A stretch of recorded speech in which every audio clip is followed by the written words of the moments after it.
Welcome to Quack&Co. Thank you for being here. Today I'm talking about Buttons and Bugs, tiny little solo game from Cephalofair, a little Gloomhaven, little bite-sized snack of a game, which has some really interesting twists on the system, the core mechanics, the design that Gloomhaven really introduces. This is played at once. I think first impressions matter, so I made a review show about my first experience, my first impression, the gut instinct I have around this little game. So, let's get into it. I dove into Buttons and Bugs over the weekend.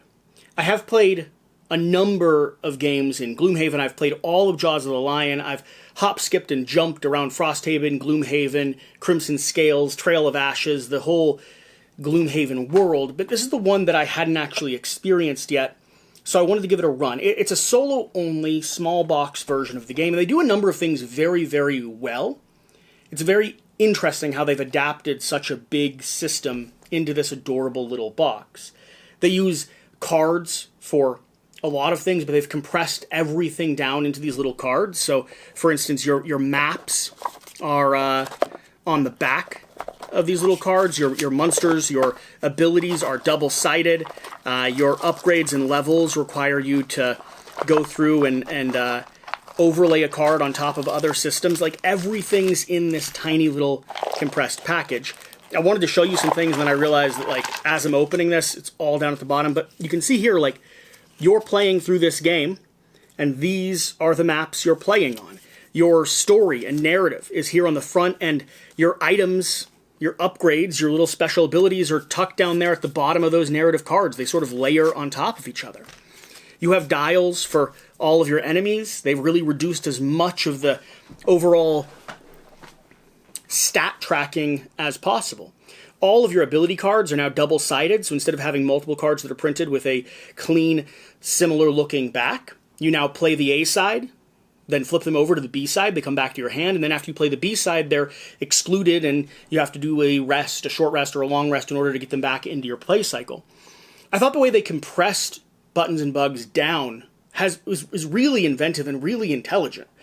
And, in fact, I'm wondering if the second edition of Gloomhaven, which is something I haven't looked into so much, implements any of these type of design choices, like dials, for instance, like the trackers for how the gameplay flows. I wonder if they've introduced any of those elements into a newer, updated version to make it more accessible or more playable or more compressed, any of those things.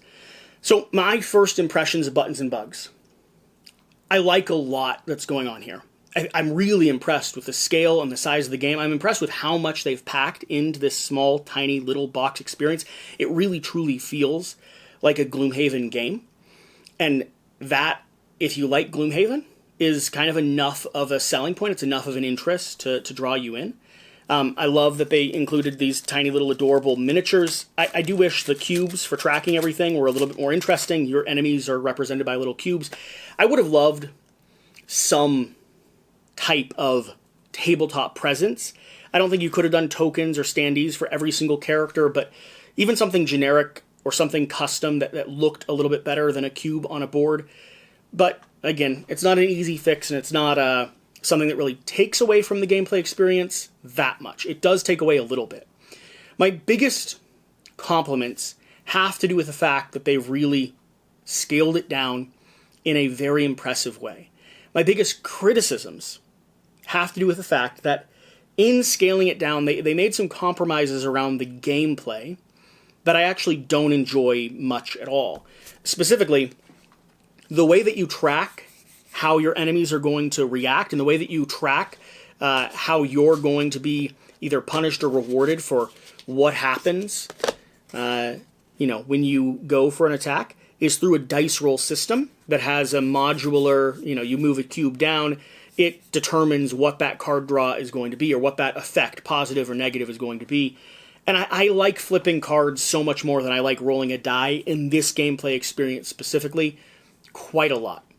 And so that's one of the things that actually makes this worse for me, because the feeling of rolling a die and looking at the board and seeing what the result is isn't as satisfying as revealing something. Flipping that card, having that physical, oh, if I just shuffled a little bit better, that you feel like you have some player agency or control over it when you're flipping a card that you don't feel like you have when you're rolling a die and watching the result.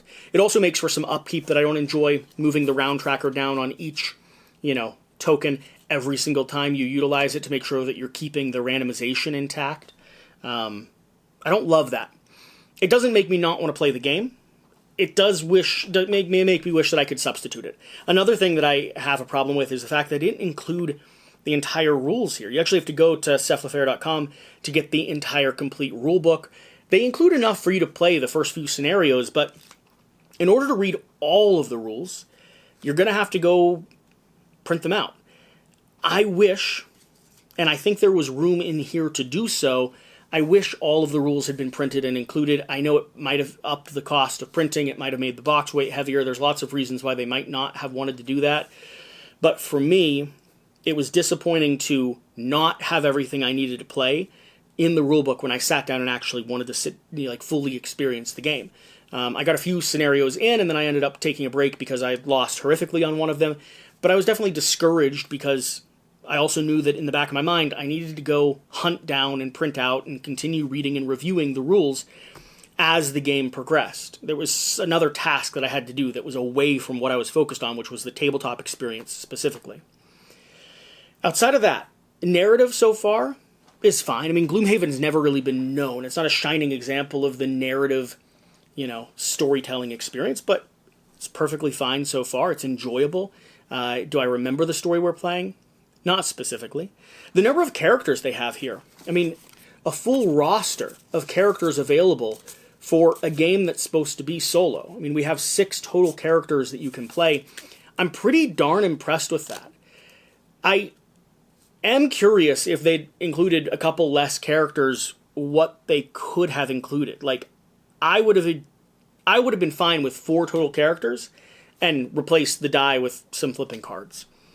I would have been fine with 5 total characters and had a full printed rulebook, but 6 characters is pretty good.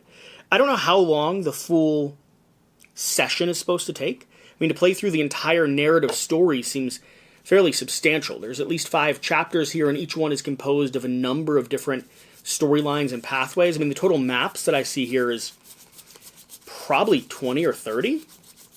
Probably about 20 maps here. And so, do I think that I'm going to be able to explore the full game or want to explore the full game with every single character available? I'm not sure. I don't... My gut instinct is that I want to explore it with at least 1 character in full, and maybe 2 if I had a really good time with it, but what brings me back? What draws me in? And could they have made this a 2-player or a 3-player game, 2-player at least, game with all the characters that they included? I don't understand why that wasn't necessarily possible.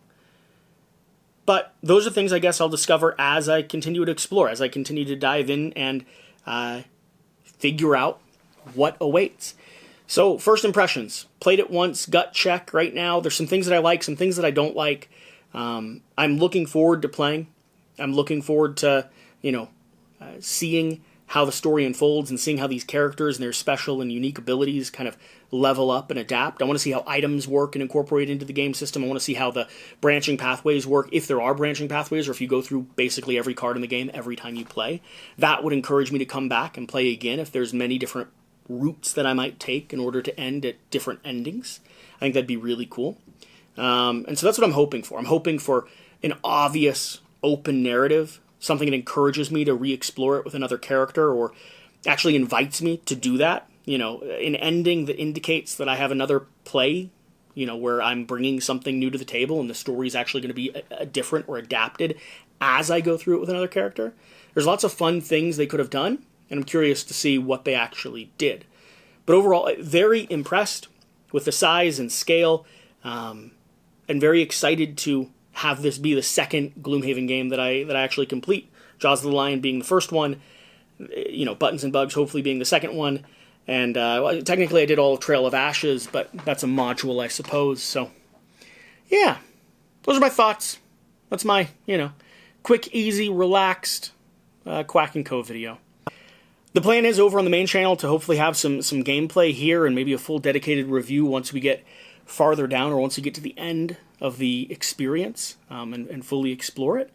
But I thought I'd give you all a quick little update on what I'm playing and what I think so far, and kind of hear your all's opinions. Have you played Buttons and Bugs? Have you picked it up? Are you excited about it? I know it's been around for a little while, so those of you that are likely to play it probably have already. All right, thank you for watching. Thank you for being here. I don't know that this channel has a tagline at the moment. I'll have to figure one out. But I'm too sleep deprived right now to come up with one on the spot. So I'm going to go edit this and get this posted and keep doing the stuff that I'm doing, which is organizing and learning and playing and trying to, obsess over board games enough that I can play as many of them as possible and talk to you about all of them that I play. We'll see you later. Bye.